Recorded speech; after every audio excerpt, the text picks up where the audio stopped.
make a distinction between suffering and pain, whether it's physical pain or emotional pain or just political pain, just the worldly pain. In that I think we do have to feel pain as creatures who have sensory organs. We have experiences, and some of them are painful. We have losses, and some of that's painful. We have sicknesses, and some of it can be painful. We have relationships breaking down. And that's very painful. Loss is loss of what we love, loss of what we care for is often quite painful. But the suffering, rather maybe I should say the unnecessary suffering, is what we add to that pain. The narrative of the commentary of what should be, what should not be. So let's say, yes, we shouldn't have that, but we do have it. And if we can recognize that we do, that that's what we're experiencing, then we actually have an opportunity to open to that. And I'm not suggesting opening to get rid of the pain. Opening, and maybe there'll be more pain if you open, but just the willingness to stop commenting on it, to stop unnecessarily suffering, to stop adding to the pain.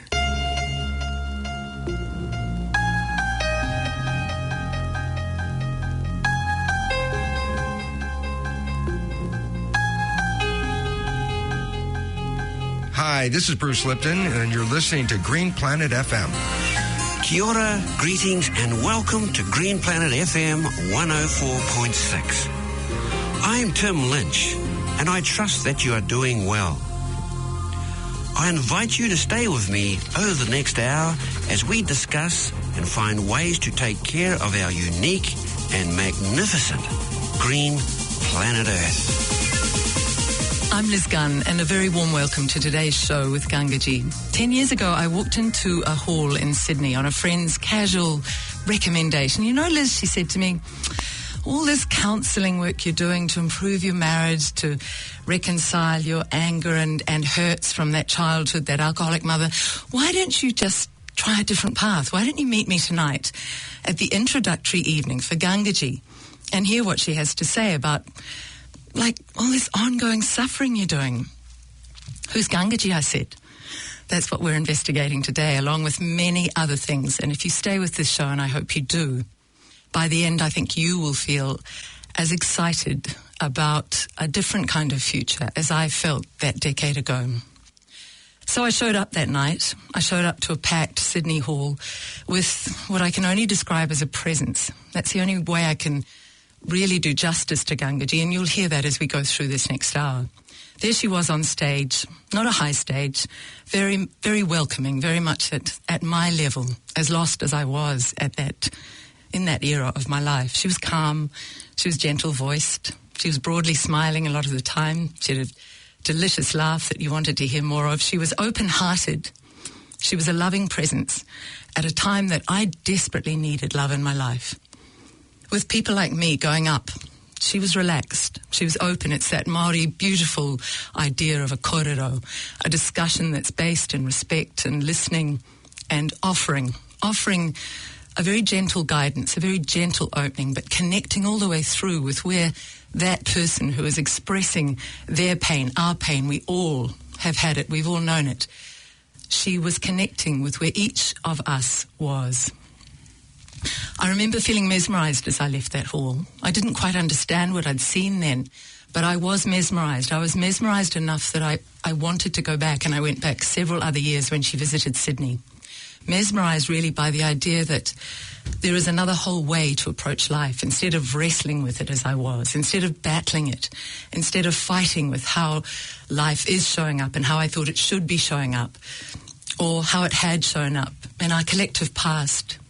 For all of us, we have these moments where we say it shouldn't have been like that, but maybe there's another way, for a more gentle and honouring way for ourselves, for our hearts, for each other. So here is Gangaji today. Here in New Zealand, we are so lucky to have her on our soil. She's going to talk with me on today's show. I will tell you at the end when her satsang, when her discussion, her kōrero are going to be taking place, but it's also on the site and you can see the dates. We're going to be talking about that night. We're going to be talking about many of her of her korero, her satsang around the world. She travels and gives deeply of herself year in, year out to create a more loving environment on this earth. And I'm just deeply honoured to have Gangaji here in Auckland in the studio with me. Welcome. Thank you. Beautiful introduction. Oh, it's beautiful lovely to be here. And I want to address the fact that your gorgeous husband, Eli, was going to come, and there will be people saying, where is Eli? Because he was going to do the third of the retreats, the Enneagram, which we'll address later. But he hasn't been able to join us. He has blood cancer, and has to get treatment for that right away, so... Unfortunately, he couldn't be here, but there was never any doubt that I would be here. And your service to come here, most people would go, I'm sorry, I have to cancel it because my partner is not able to come.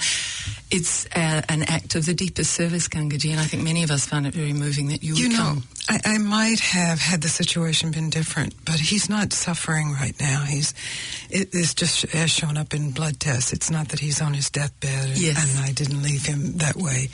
So we both knew it was the right thing. And that suffering idea is the key to your lives, both of you, because there is a way, no matter what shows up in our lives, where we don't have to suffer as life shows up. Can you explain a bit of that? Well, I make a distinction between suffering and pain, whether it's physical pain or emotional pain or just political pain, just the worldly pain. In that I think we do have to feel pain as creatures who have sensory organs. We have experiences, and some of them are painful. We have losses, and some of that's painful. We have sicknesses, and some of it can be painful. We have relationships breaking down. And that's very painful. Loss of what we love, loss of what we care for is often quite painful. But the suffering, or rather maybe I should say the unnecessary suffering, is what we add to that pain. The narrative of the commentary of what should be, what should not be. So let's say, yes, we shouldn't have that, but we do have it. And if we can recognize that we do, that that's what we're experiencing, then we actually have an opportunity to open to that. And I'm not suggesting opening to get rid of the pain. Opening, and maybe there'll be more pain if you open, but just the willingness to stop commenting on it, to stop unnecessarily suffering, to stop adding to the pain. That is a paradox in a society that is almost set up to avoid pain. Let's take a physical level where we go to a doctor and say, I'm in pain, take it away. So it's as if on an emotional level too, we want the pain to just go. We have a vast number of Kiwis on antidepressants. We have a vast number of Kiwi young suicides. It's heartbreaking. It's effectively people saying, I can't take the pain, I want to avoid it. And I've been there many times in my life. But something in there, are you saying, has a gift for us, a past? Well, let me say that sometimes medicine is quite appropriate. And I have suggested that people go to a doctor and see about medicine, or go to a therapist and get some psychotherapeutic work. But for most of us, our resistance to pain is the suffering. And so even if we do have to get medication in, certainly there are levels of pain where medication is needed, there's still this psychological pain of why me, or the victimization by the pain. And that's where we actually are torturing ourselves, contributing to our own suffering. And that's what I'm in your life for, is to let you know, to point that out to you so that you do have a choice, to let you know that there is choice there.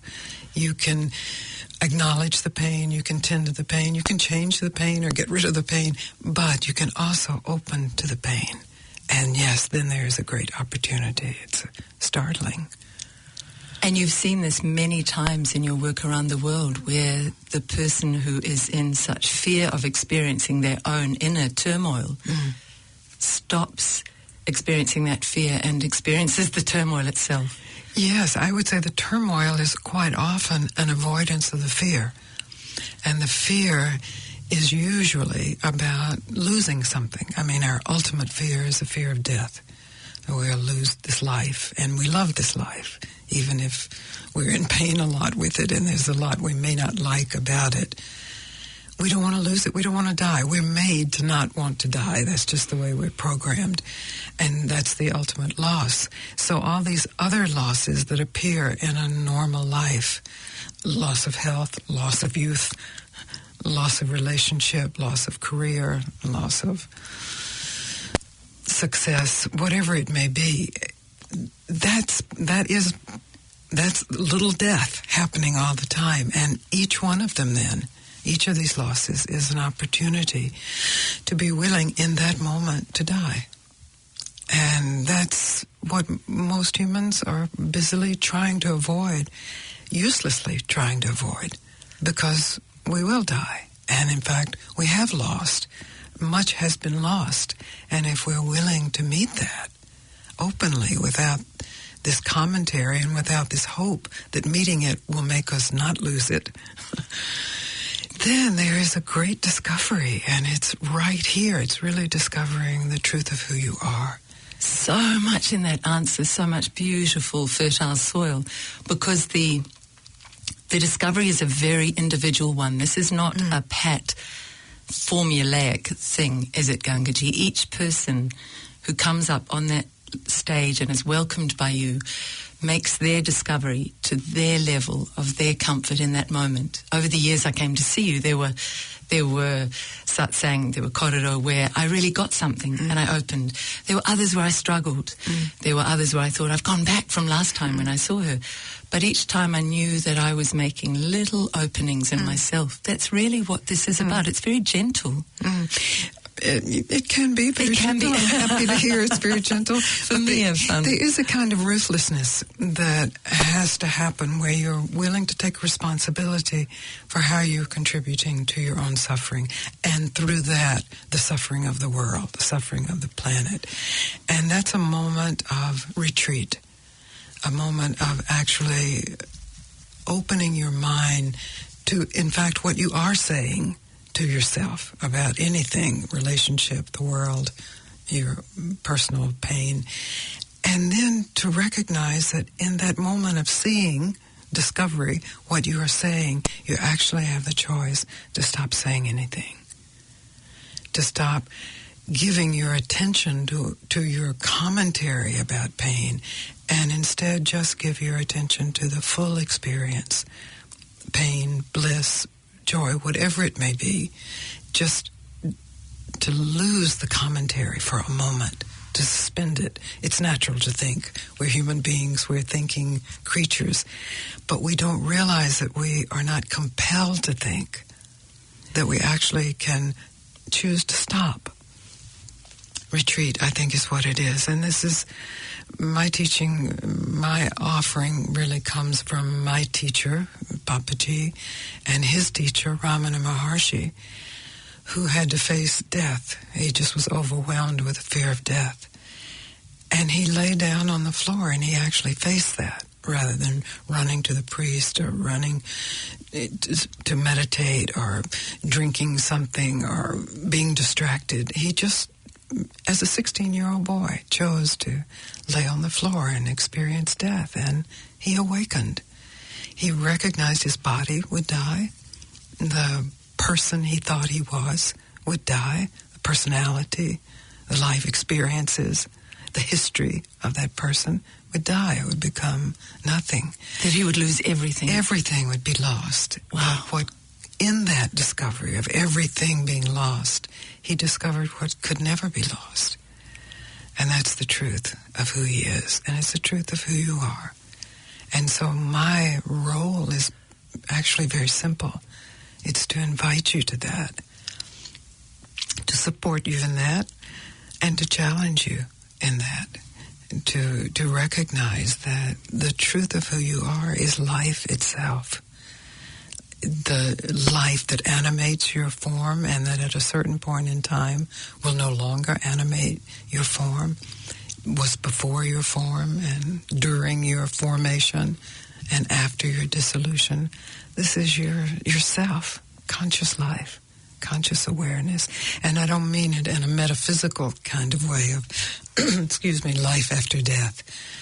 It's very simple. It's that now in your life there is this ground of being that is fulfilled and actually in bliss in the midst of the pain, regardless of the pain.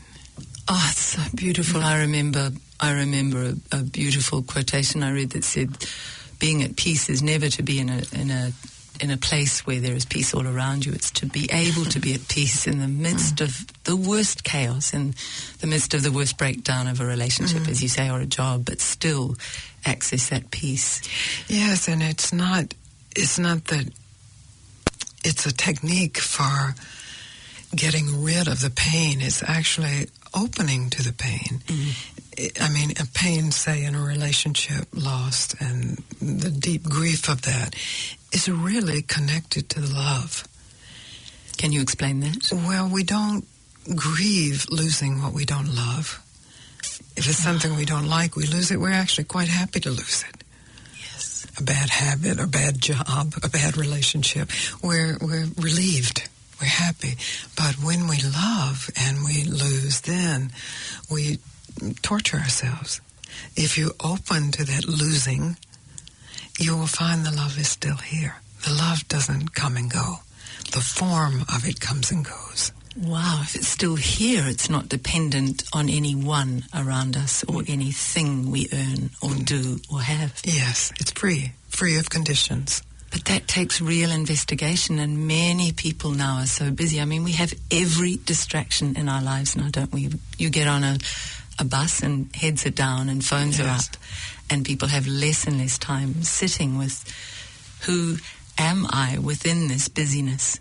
Is that part of what you're inviting people? Yes, I will say there's a new Gangaji app, though. Yes, it's brilliant. Actually, I was going to mention that. Some volunteers put together. It's really designed that if you're on your device, that you can just go, and there are many meditation apps and different support. So the technology is here. Let us use the technology. I mean, we are using the technology in this moment. Yes. And it's here, and the troubles are here, and death is here, and loss is here. Let's face it and open to it and discover in the depth of our beings who we are, what cannot be lost. It's interesting, a while ago I mentioned I find it gentle with you, but I know at times you've challenged me and I've been uncomfortable because my mind couldn't come up with answers. And I've always, with a legal background especially, I use that training. It always makes you come up with an answer. There were times up there I thought, I just don't have an answer for this. There's the release, isn't it? That's right.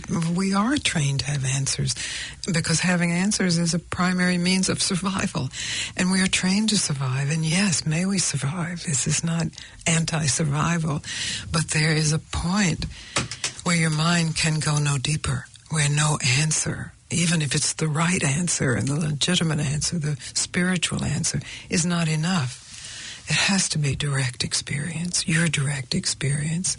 And that's why I invite people to come up and speak, because I'm not interested in this just being a teaching that, oh, that's good, I'm glad that's true, love is always here. It's how is it relevant to your life? How does it make sense to your life? And that we explore together so that you have a stronger capacity to explore on your own. There is something happening in this whole spiritual realm that is engaging not necessarily that deepest place, but more the human ego. I'll give you an example of a friend of mine who was told about the Bhagavad Gita and said, no, I know every spiritual book. That couldn't be a major one because I've never heard of it. But the point of that story is the mind can also try to take over what it perceives as a spiritual journey, and even there play its little dance with us.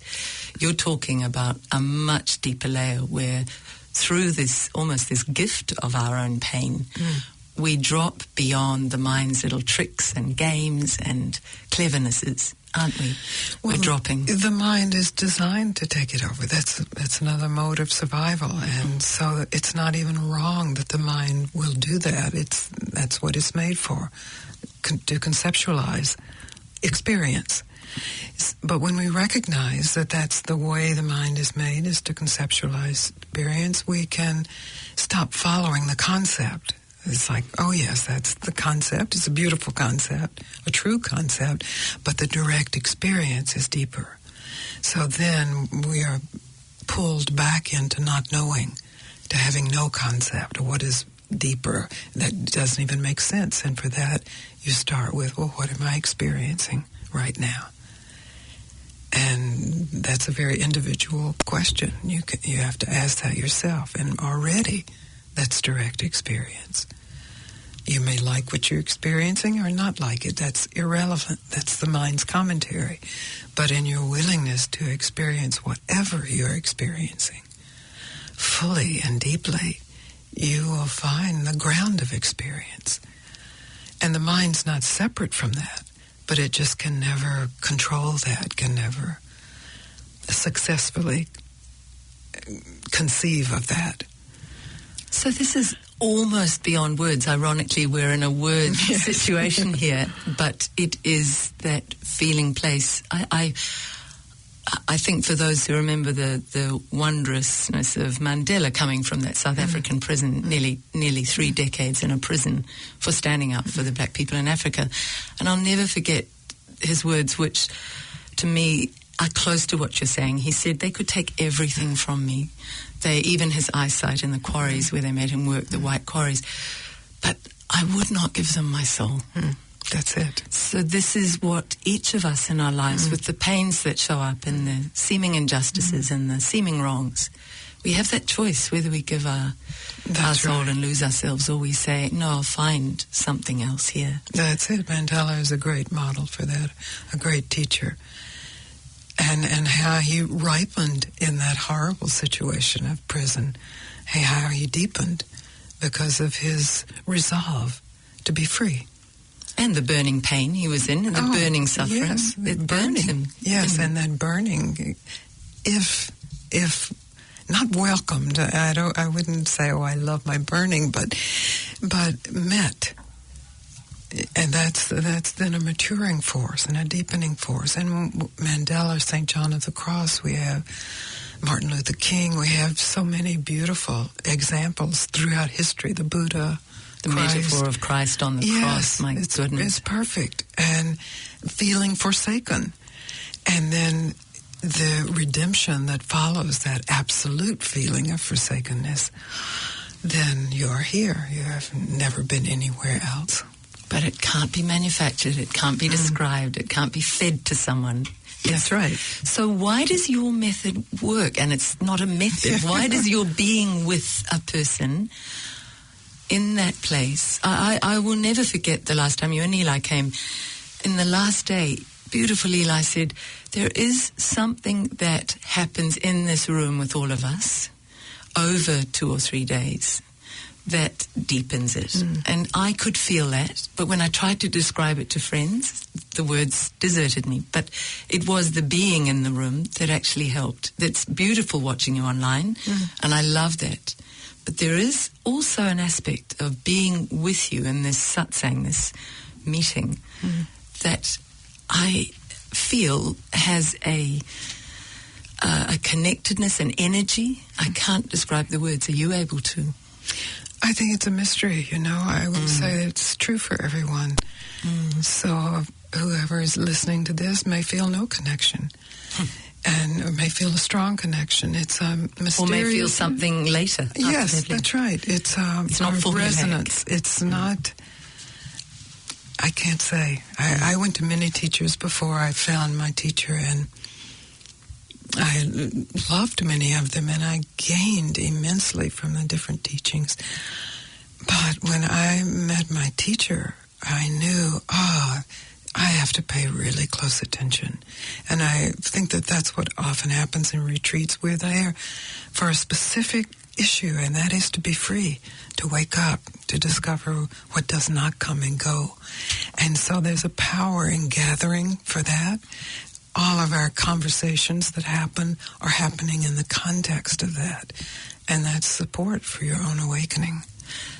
And there can be a sense of something calling. There may be that person sitting on a bus listening to this on the app saying, I feel like I am being called, I need to investigate this further, I would say to you, follow that. It's like the woman who said to me, come to that Sydney Hall. Yes. I didn't even know who you were, but I came without researching you, without doing it from my head. That's good. I just showed up and I went, what is she talking about? And over the years, it's deepened. What do you think, in terms of your calling to that teacher, was the knowing that you'd found your final teacher? Well, I think that's the mystery, you know. He was a beautiful man. This really is Papaji. Tall Punjabi man, and he opened his door and he said, "Welcome." And he had his arms open. "Welcome, come in." And I saw that was sincere. First of all, it wasn't just a ritual. And I fell in love. Wow. And so, plus I had heard something about him, so I understood something that he was a master teacher, and I was ready to meet him for that, and it worked. It clicked. And it's not the falling in love that most of us are looking for. This is far beyond that. What is that, falling in love, Gangaji? Oh, I don't know how to describe it, you know. I loved my father very much, and our relationship was really wonderful. We had our hard times, but we were bonded, but Papaji was like a father giving me something my father didn't have to give. Yes. And I recognized he was offering it so wholeheartedly. Come in, this is yours. Take it, feast. And it was shocking. And then really all that I had to do was recognize how I was denying it or pushing it away or trying to conceptualize it or get him into a particular relationship. And all of that would just fall away. And he would just say, just be still and tell the truth. Who are you? You know that still your eyes shine when you talk about him. Oh, yes, Yeah. it's still alive. It's you know, very he neat. died in 1997, but what he pointed to is what does not die. And that's true in my depth of experience and yours and in everyone listening. It's the life that is conscious of itself. There was a period about 3 or 4 years ago with my divorce. I was in a really dark place. It was 3 a.m. I got up, I listened to you, and then I went, I'm going to find something online about Papaji, and I found some beautiful pictures and there is some lovely footage as well. And I just took some photographs on my phone of him smiling. Seriously, I've never met him, and I won't now in body, but that smile is so warm and so all-encompassing. I can touch something of what you're saying. It must have been incredible to meet him. Let's go back to the lineage, because you did refer to that. Ramana, also an unbelievably kind face. It's just almost not human. It's just shining with love.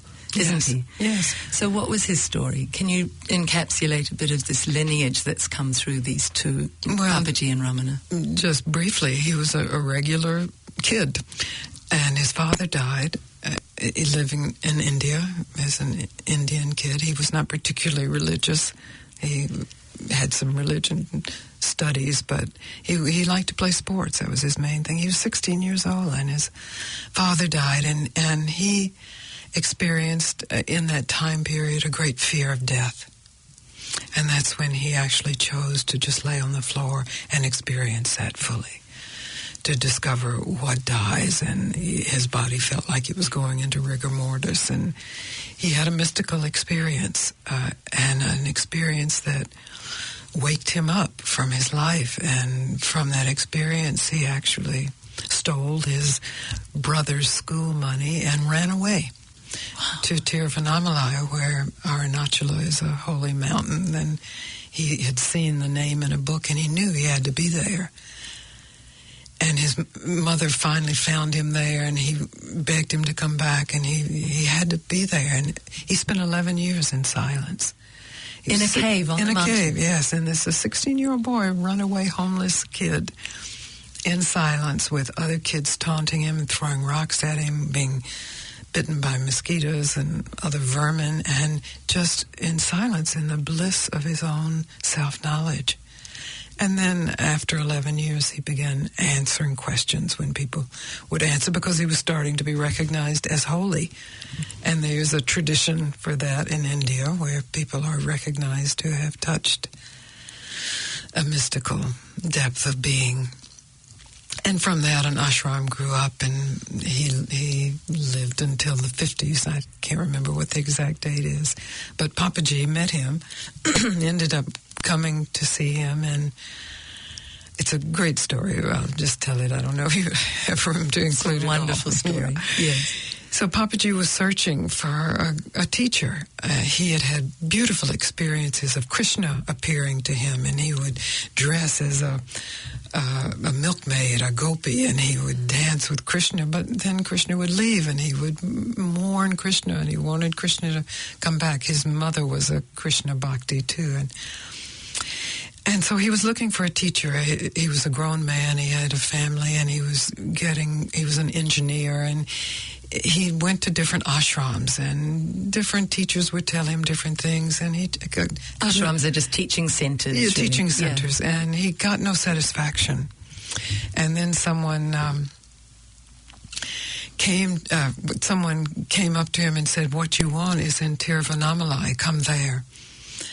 And so he figured, why not? And he made his way to Tiruvannamalai, which is in the south of India. He was in the north of India, and he saw this man sitting on a couch, and it was the same man who had told him to come there. In his dream. He didn't know it was a dream then. He thought it was real, and he thought, what a charlatan. This guy's going out and drumming up business to come here. And so he was leaving. He said, this is not what I want. And somebody stopped him. He said, you just got here, and it took you a lot to get here. Why are you leaving? And he said, well, that man came to me in Delhi and told me to come here. And what kind of guru is that? It goes out drumming up business for him. And the man said that he hasn't left Tiruvannamalai in the last 50 years. So you must be mistaken. And then Papaji realized it was a vision. It was a dream. And he stayed there. And he finally got an opportunity to ask Ramana a question. And he said, he reported on his dancing with Krishna and his extraordinary experiences with Rama and Sita. And he said, but how do I keep that? And Ramana was very silent for a period of time, and he said, gods that come and go are ultimately useless. Find out what does not come and go. And in that moment, that was the first thing that Papaji had heard from any teacher that actually was deeper than his own experience. And he recognized, I stay here. And he stayed there for 5 years and just drank in the grace and the self-inquiry, which is really turning your mind's attention to whatever you're experiencing and discovering what's deeper than that, till finally you recognize what does not come and go is who I am. Oh, it's hard to even talk after that, actually. It's beautiful. And that idea of connection with these gods, albeit the ones that come and go, for those doubters, many of us as children had a sense of other worldly connections, that it comes to children effortlessly. Often adults used to go, I don't talk nonsense. I think it's happening less so now. I think we're recognizing in these new generations there's a lot of connectedness to things beyond A, what we can explain, B, the earth, the earthly dimensions. There's the quantum physics field as well. Everything is energy. So opening to these ideas, even if they're a little uncomfortable, opening to the possibility, playing with them, is a beautiful start to an exploration, isn't it? Well, you know, when we say gods that come and go, for Papaji, being an Indian man at that time, Krishna was a god, and Rama was a god, Sita was a goddess. But our gods could be success or health or the perfect relationship. Chasing money. Those gods come and go. You mean buying a big Maserati? Yes. I could lose it? You could lose it. So those gods, very good for the West. And those things we all know in our heart of hearts are fleeting. We cannot take any of that, no matter how rich we are, no matter how much power we have at the moment. Trump one day will lose all of that power.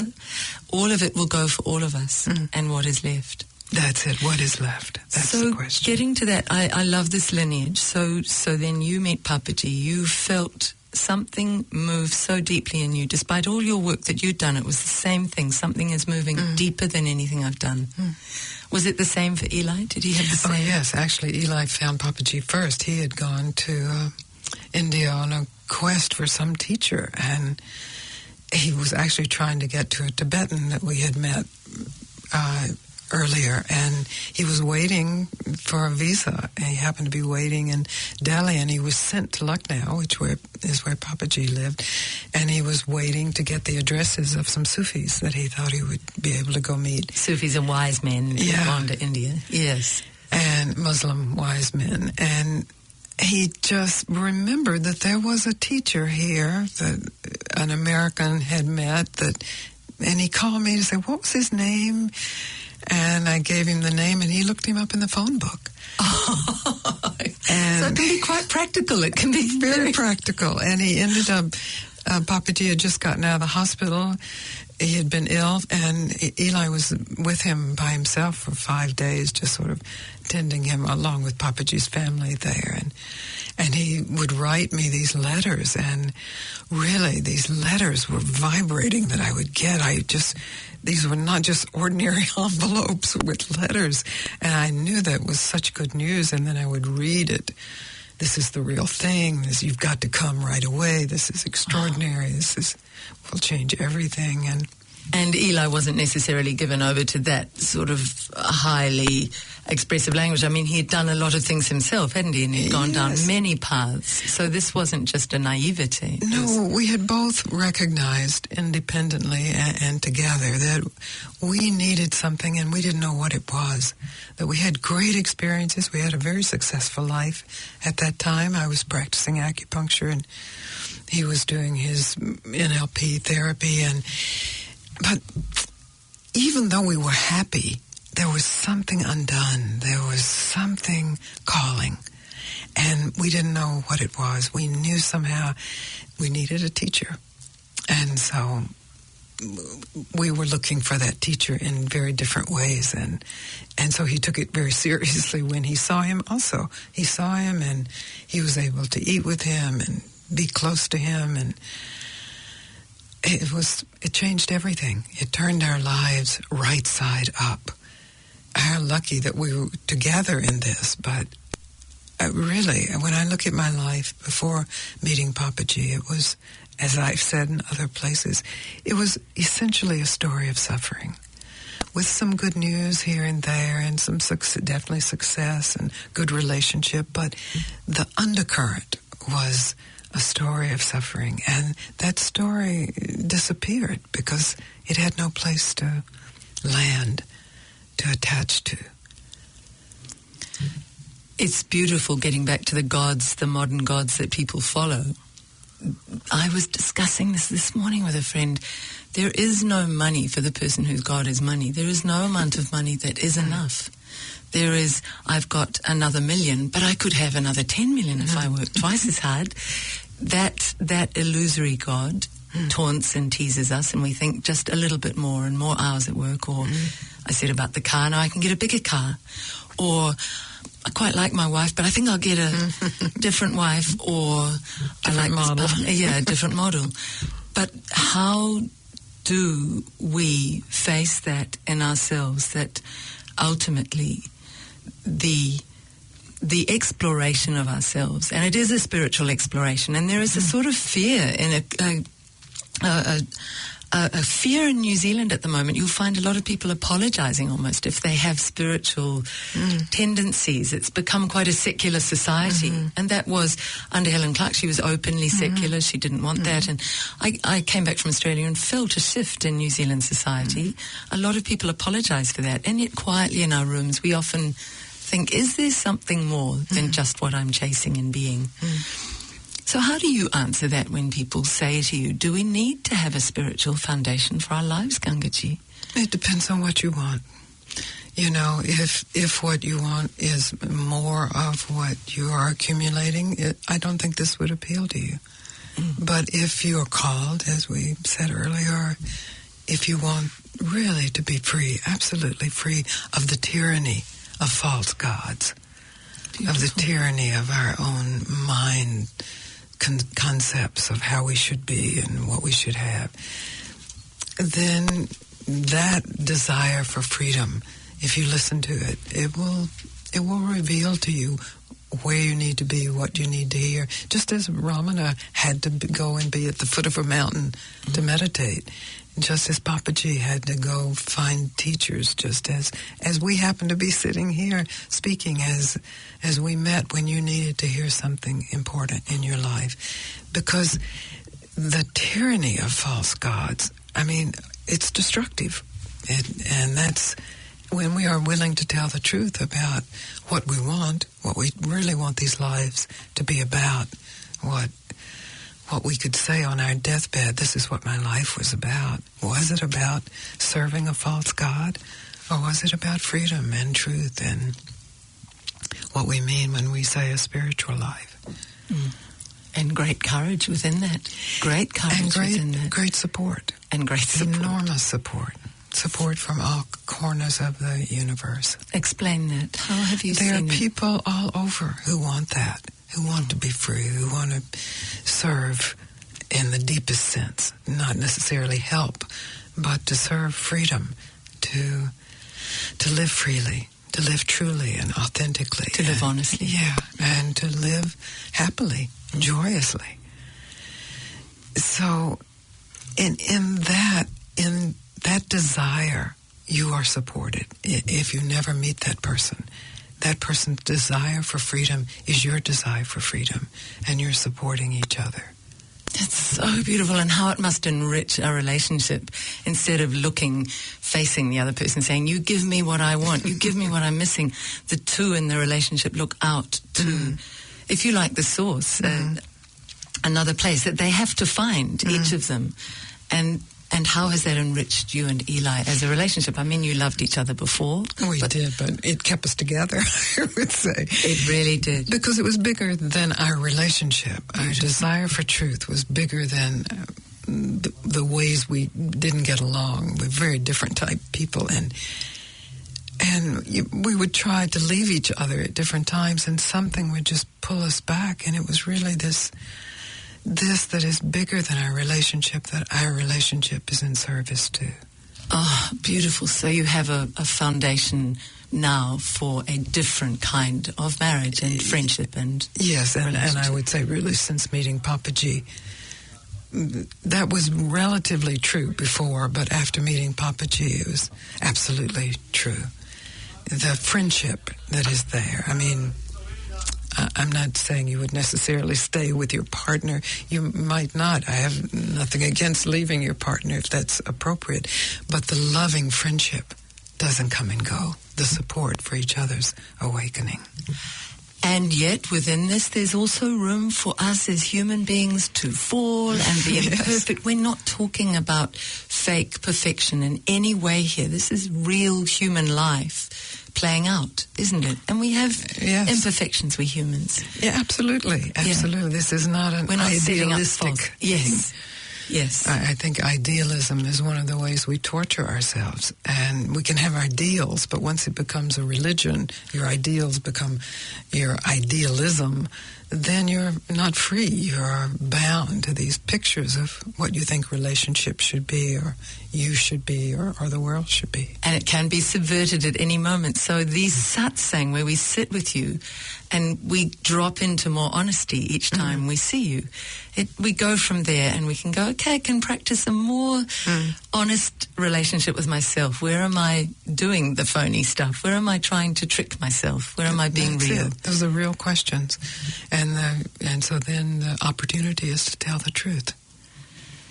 What about failure? We have this terrible fear of failure in society, don't we? That's death. It's a fear of death. Yeah. Failure is death. I mean, our primary impetus is to live, and we know that at some time we will die, and that's the failure. And so all the little failures that happen, the loss, failure is loss again. And so if you're willing to recognize I failed or I am failing and actually open to that, because it may be actually true. You may be failing in your marriage or in your job or in your spiritual search. But to tell the truth about that failure and to open to failure, then failure is not the boogeyman. Failure is actually a conduit to what is untouched by success and failure. What's free of both. It's so beautiful. As a parent, I'd love you to help me then with some of the greatest gifts I could give my teenage or post-teenage children. Is it a fearlessness around failure? I like that word, fearlessness.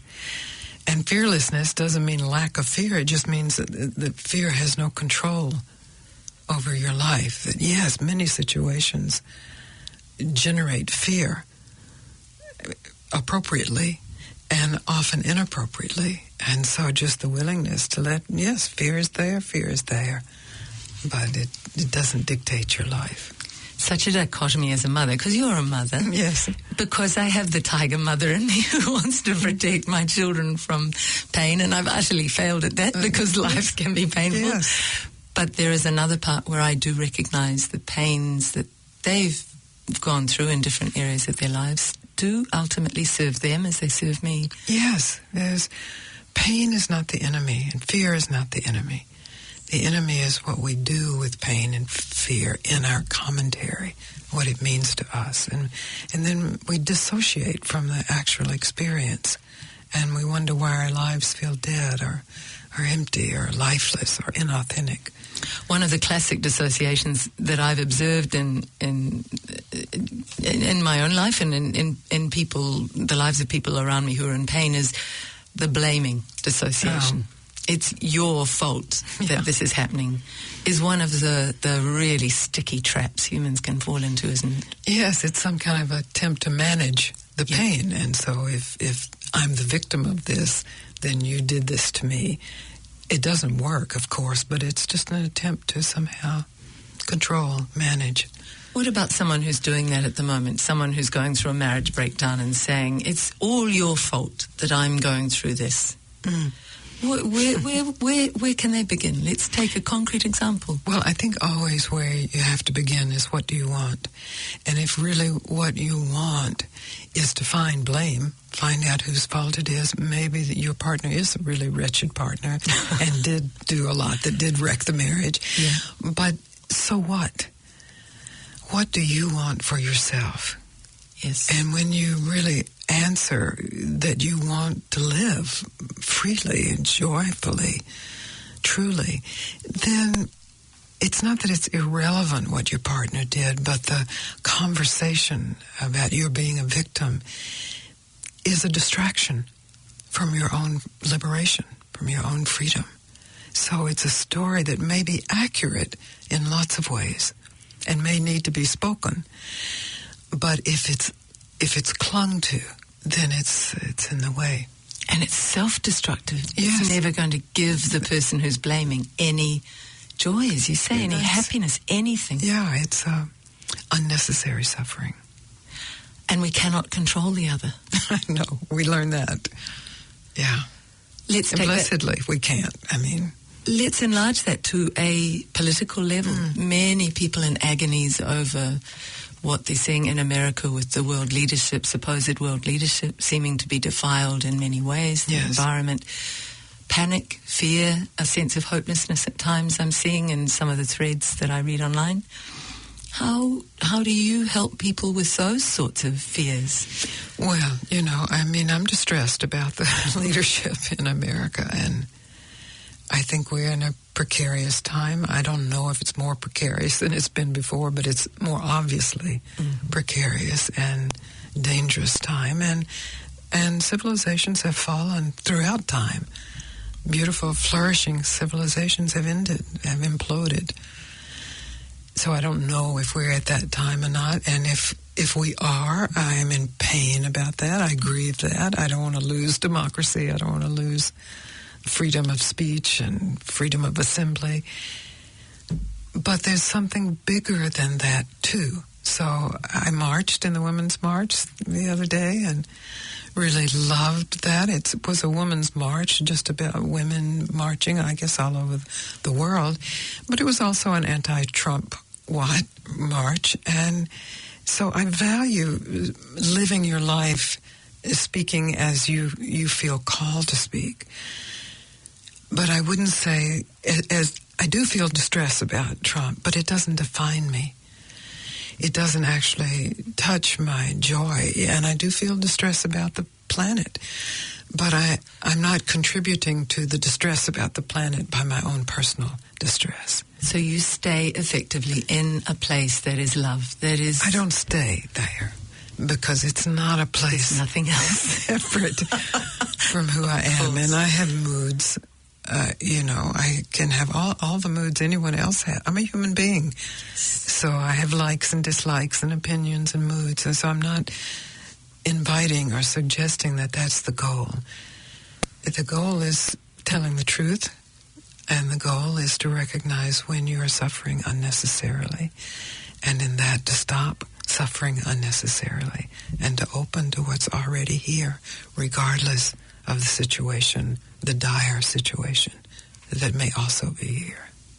And that's why that answer where you say, I don't stay in a place, is so crucial, because you are never not in that place. And you too. And me too. Yeah. And this is the place to discover. That's it. That's your true nature. Wow. One's true nature. But the mind is constantly dichotomous in telling us, well, I'm happy today, but now I'm not happy today. And what's still here? I mean, the mind has to be a part of this. So that's what inquiry is asking a question. I'm not happy today. I was happy yesterday. What is still here that didn't change, that didn't go away? It's so exciting.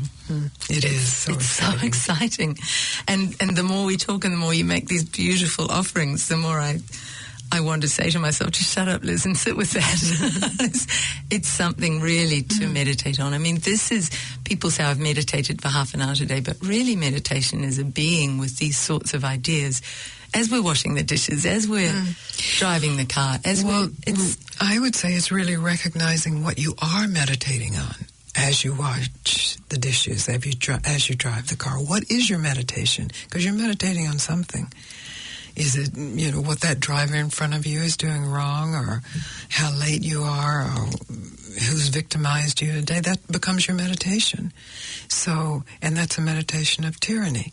So to withdraw from your habitual meditation and to simply open your mind to what is here. Yes. What is here under all that? What is always here. Oh, I love it. There was a beautiful quotation I found online, because I do recommend the Gangaji app. There are beautiful Papaji clips on there. The site is Be with Gangaji. There's a webcast. You say, I invite you to consciously, simply, effortlessly recognize yourself as that which you are seeking. Ah, yes. That is so beautiful. But when you first read it, it's like I'm seeking something and I am already it. This is circular. This right. makes the mind melt down a bit, doesn't it? Yes. The Indians and many other cultures call it the monkey mind, and there's a reason for that. Why is that, this mind we have? It's a survival machine, so it's always grasping and holding what is perceived to be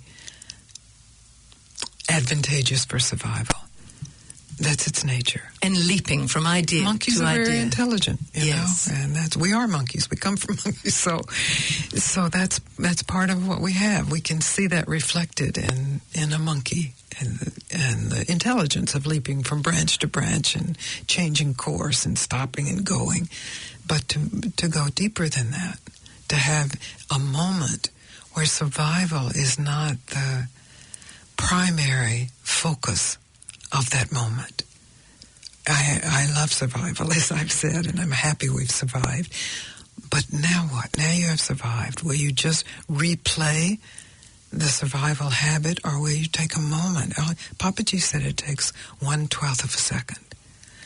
To what? To investigate the truth of who you are. Because that's an interesting one in the spiritual journey. A lot of people feel it's going to take years. People talk about lifetimes.